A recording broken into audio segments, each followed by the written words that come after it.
ఏపీలో మరో మెట్రో నగరం రెడీ అయింది. గత టీడీపీ ప్రభుత్వ హయాంలో ఘోరంగా నిర్లక్ష్యానికి గురైన గుంటూరు సిటీ ఇప్పుడు అభివృద్ధి వైపు శరవేగంగా దూసుకెళ్తోంది. ఎటు చూసినా విశాలమైన రోడ్లు, ఆహ్లాదకరమైన పచ్చదనం, ఎక్కడ చూసినా వాల్ పెయింటింగ్స్తో గుంటూరు మెట్రో సిటీని తలపిస్తోంది. గుంటూరు ఇప్పుడు ఏపీలోనే బెస్ట్ సిటీగా మారిపోయింది. మీరు చూస్తున్నది మిర్చి సిటీ గుంటూరు. గత టీడీపీ ప్రభుత్వ హయాంలో పూర్తిగా నిర్లక్ష్యానికి గురైపోయింది. ఒక విధంగా చెప్పాలంటే రాజధాని పేరుతో గుంటూరును అప్పటి ప్రభుత్వం పట్టించుకోవడం మానేసింది. గుంటూరు అభివృద్ధికి వచ్చిన 400 కోట్ల నిధులను పప్పు బెల్లాల్లా పంచేసుకుని నగరంలో ఒక్క రోడ్డు కూడా వేసిన పాపాన పోలేదు. తవ్వడమే పనిగా పెట్టుకున్నారు. 2019 ఎన్నికల్లో వైఎస్ఆర్ కాంగ్రెస్ పార్టీ అధికారంలోకి వచ్చిన తరువాత గుంటూరు అభివృద్ధిపై ప్రత్యేక దృష్టి పెట్టింది. మొదటిగా ట్రాఫిక్ కష్టాలు తొలగించేందుకు రోడ్ల విస్తరణ పనులు మొదలుపెట్టారు. గుంటూరులో ప్రవేశించే Mangalagiri road, Etukuru road, VIP road, Ponnuru road, Sattenapalli వెళ్లే రోడ్లను విస్తరించి విశాలమైన రోడ్లను ఏర్పాటు చేసింది ప్రస్తుత వైఎస్ఆర్సీపీ ప్రభుత్వం. గతంలో చినుకు పడితే చాలు గుంటూరు మునిగిపోయేది. ఈ సమస్యను మాత్రం గత ప్రభుత్వాలు ఏనాడు పట్టించుకున్న పాపాన పోలేదు. కానీ వైఎస్ జగన్ ప్రభుత్వం మాత్రం అభివృద్ధి పనులు చేస్తూనే మరొక వైపు అస్తవ్యస్తంగా ఉండే గుంటూరును అత్యంత సుందరంగా మార్చేశారు. నగరంలోని డివైడర్లపై గ్రీనరీ పెంచేందుకు మొక్కలు ఏర్పాటు చేశారు.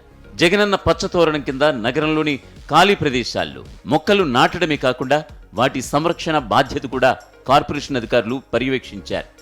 దీంతో ఇప్పుడు నగరంలో ఎక్కడ చూసినా పచ్చదనంతో కలకలలాడుతుంది. ముఖ్యంగా డ్రైన్స్ అండ్ రోడ్స్ లో మనము ముందుకి ఫాస్ట్గా చేయగలుగుతున్నాము. ఇందులో కొన్ని రోడ్స్ మనకి యూజీడీ వల్ల కొన్ని రోడ్స్ మనకి పాడైనవన్నీ కూడా మళ్ళీ ఇమీడియట్గా ఎక్కడెక్కడైతే వర్క్స్ జరిగినాయో రీస్టోర్ చేసి మళ్ళీ ప్రజలకు ఎక్కడా కూడా ఇబ్బంది కాకుండా ఈ వర్క్స్ అన్ని కూడా రీస్టోర్ చేయడం జరుగుతుంది. గ్రీనరీకి సంబంధించి చూస్తే మనకి డివైడర్స్ కానివ్వండి, పార్క్స్ కానివ్వండి, లేదంటే వేరియస్ చోట్ల కూడా మనం ప్లాంటేషన్ టేకప్ చేయడం జరిగింది. జగనన్న హరిత నగరాలు అనే ఒక ప్రోగ్రామ్ ద్వారా మనము శాంక్షన్స్ కూడా తీసుకున్నాము. ప్రభుత్వం తరపు నుంచి, ఎంఏయుడి డిపార్ట్మెంట్ తరపు నుంచి శాంక్షన్ తీసుకుని మనము వాటర్ ప్లాంటేషన్ అన్ని చేయడం జరుగుతూ ఉంది. గత ప్రభుత్వం గుంటూరు నగరాన్ని పూర్తిగా నిర్లక్ష్యం చేస్తే ఈ ప్రభుత్వం గుంటూరును అన్ని విధాలా అభివృద్ధి చేస్తుందని అంటున్నారు అక్కడి స్థానికులు.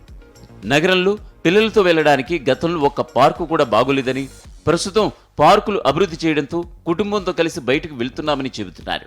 ఇప్పుడు ఇటీవల దాన్ని ఎంతో ఆధునీకరించి కుటుంబం మొత్తం సంతోషంగా ఫ్యామిలీతో పిల్లలతో వెళ్ళి ఎంజాయ్ చేసి వచ్చే విధంగా తయారు చేయడం హ్యాట్స్ ఆఫ్.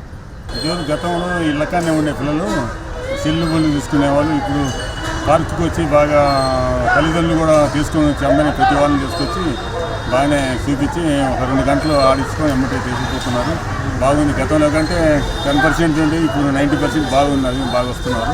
స్కూల్లో పిల్లలకి హాలిడేస్ వచ్చినాయి. హాలిడేస్ ఇచ్చిన దగ్గర నుంచి పిల్లలు టీవీలకి అతుక్కుపోవడం, సెల్ ఫోన్లు, టీవీ ఆపితే ఫోను, ఫోన్ ఆపితే టీవీ, అలా జరుగుతూ ఉందండి. వాళ్ళకి అసలుకి బాడీ ఎక్సర్సైజ్ కానీ మైండ్ డెవలప్మెంట్ కానీ లేకుండా టీవీలకి అతుక్కుపోతున్నారండి. అప్పుడు ఏం జరుగుతుందంటే మేము పిల్లల్ని తీసుకొని, పేరెంట్స్ పిల్లల్ని తీసుకొని పార్కులకి వెళ్ళటం జరిగింది. పార్కులు ఏంటి, ఈ పార్కు ఇంత బాగా అందంగా తీర్చిదిద్దబడింది, చాలా బాగుంది అని ప్రతి పార్కు కొంచెం మాకు దగ్గరలో ఉన్న లోకల్ పార్కులన్నీ కొంచెం చూస్తూ ఉన్నాము.